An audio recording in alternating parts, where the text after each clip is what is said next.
Hello, it's Tracy Dix here from Wyrd Learning, and here I am on day 48 of my conversion card challenge featuring James Wedmore's powerful language patterns that convert. And so today I've got make a promise as a question. Have you noticed that every darn email, ad or sales page starts with a promise? And at this point you probably have a pretty high BS meter, right? I'm sure your reader does as well. Well, how would you like to learn a powerful copy hack for overcoming this promise blindness and get your reader to lean in with more intrigue and curiosity than ever before? Cool, just turn your promise into a question. Formula. How would you like to plus promise statement? How valuable would it be to plus promise statement? What would it be like to plus promise statement? What would happen if plus promise statement? Example in action. How valuable would it be to learn how to easily overcome any objection your prospects throw at you and turn a maybe into a hell yes with just one simple question? So first of all, when it comes to academic writing, I just want to point out that with the example formula here that James has used, they're all rhetoric questions, and so that isn't suitable for academic writing. The idea is to prove what you wish to say rather than kind of ask an open question.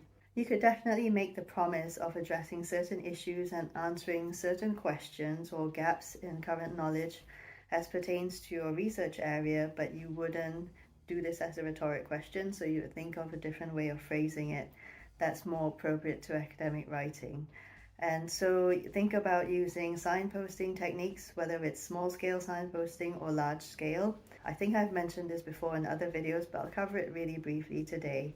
So small scale signposting is more along the lines of, so this is what the following section is going to cover, and this is how it relates perhaps to the section before and the section after.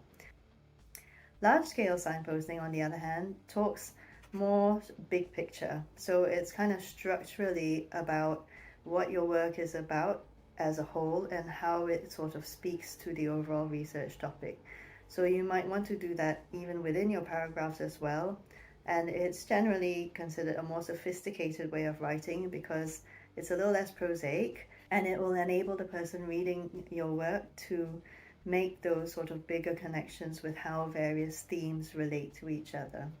So I would say, as regards these promises of what you intend to discuss in your work, it would be very effective signposting, particularly if you're working on a dissertation or research project or in your PhD, because these are huge pieces of work, very long documents, and you would need to keep the person reading your work on track as they move through pretty complex data and pretty complex arguments.